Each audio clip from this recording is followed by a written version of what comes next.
Hello mga Caramel members and welcome back to my channels. And ngayon, samahan nyo ako. Pupunta ako sa aking trabaho. Ayan, mga salon namin. Ayun yung mga towel namin. Baklan to. Pupunta tayo sa salon dahil Sabado, walang pasok. So raratsyada tayo ngayon dahil kailangan natin magkapera dahil gastador tayo ng taon. Perfect. And then ayan si Sir Rizal, yan yung aming plaza. Diyan si Sir Rizal, yung taon na nagsusulat dyan. And ito yung daan papunta sa aming salon. Ayan, wait lang, maghintay ka naman be. Ayan, perfect. Nandito tayo sa Warli Salon. Opening tayo ngayon kasi opening, gagawin mo. Ayan, lakad-lakad, pak, pugs. Perfect. Then, lagay natin yung mga towel natin sa likod. Then, bubuksan natin yung ilaw malamang para makita nyo kung ano itsura ng aming salon. Ayan ang aming salon. Puro salamin. Then, salamin na yan, may nakatagong kagandahan. Yes! Perfect. And then, namin tita, napabalik-balik ang kanyang ginagawa sa araw na ito.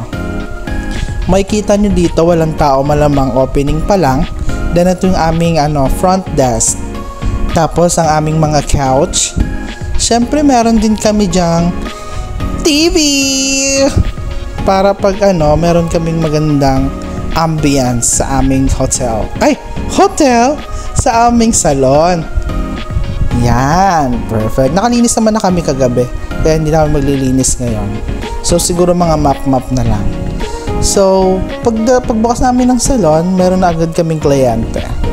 Ayan, si Bakla, mukhang cheese na buhay. Mukhang Eden cheese na buhay. Ang ginagawa namin dyan, ayan sila mommy, old daddy. Sila dyan, nagko-color. Yes, nagko-color po sila.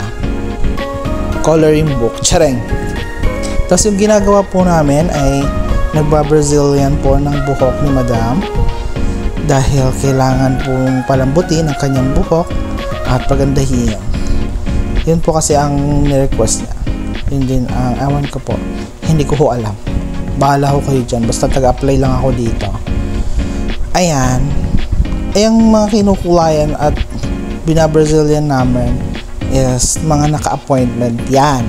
Kasi dito sa aming salon masyado kaming busy. So, kailangan bago ka maayusan, kailangan may appointment ka para secured ang future mo. Perfect! Tapos ayan, pabalik-balik lang tayo dyan. Siyempre, ang gagawin natin muna, sectioning sa likod, sectioning sa harap, tapos sectioning ang paglalagay ng mga gamot. Tapos ayan, nasa bandang harap na kami, malapit na kami matapos. Then, pataas yan. Tapos maglalagay tayo ng mga ilalagay sa buhok. And then ayun si daddy, may siya, pinaupo niya na yung isa naming client, and then inayos niya ang aming TV kasi hindi po siya tumutunog, mga bakla. Then ayan po yung umupo kanina is mother po yan ng aming Brazilian. So susunod po siya mamaya. Brazilian din po siguro ang kanyang papagawa.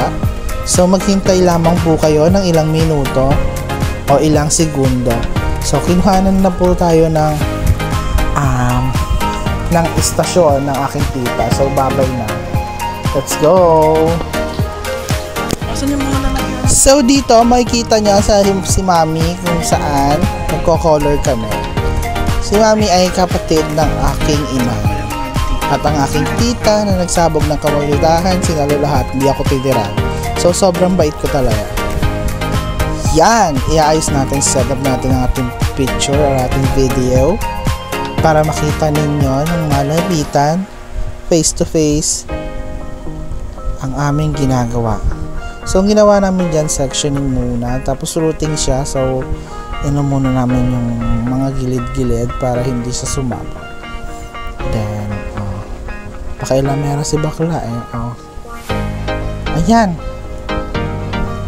Wala naman tayong gagawin kakaiba dyan kasi mag-roots lang tayo.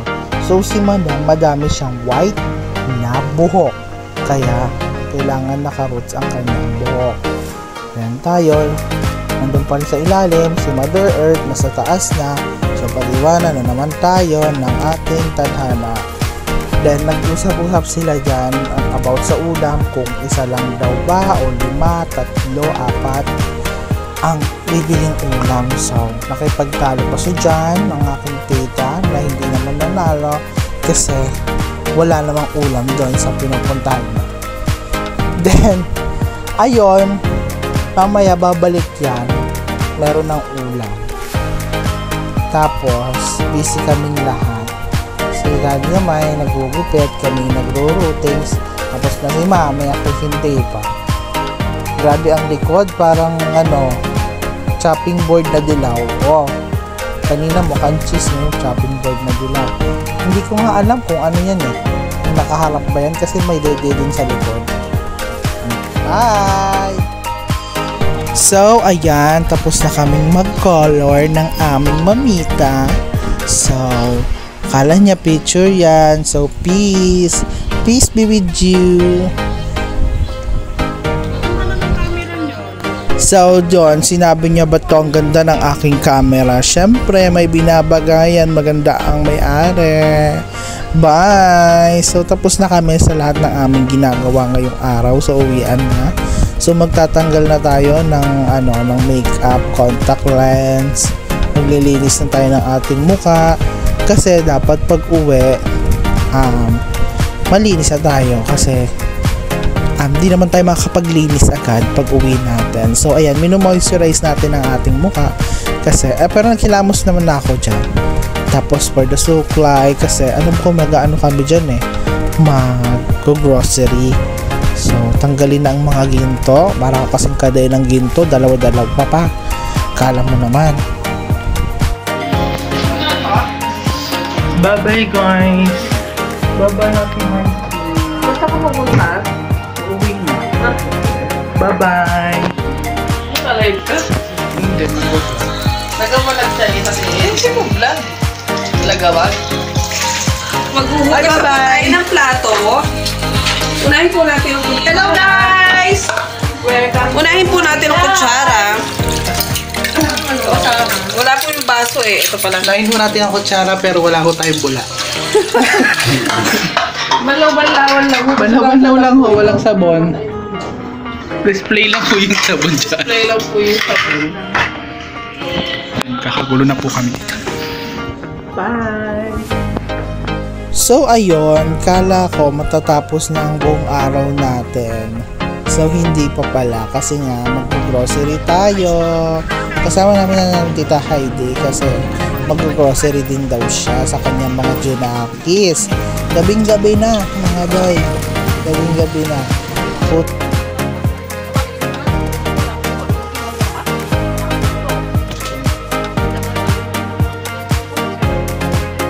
Tapos ito, nagbili-bili na sila ng ng mga candy kasi ubos na yung candy namin sa salon. Tapos naghahanap sila ng bagay na hindi naman hinahanap. Magbabayad na kami, nandito na kami sa counter, makakauwi na din kami. So ayan, makikita nyo naman dyan kung ano itsura ng aming binibilan na establishment. Ayan, Safeway dyan sa may New City, dito sa may sa may malapit sa plaza yan, dito sa may palengke. Yan, nakasakay na tayo ng tricycle, pauwi na tayo. And nandito na tayo sa bahay. Paalam sa inyong lahat, sa susunod ulit. Bye-bye! Push! Bang!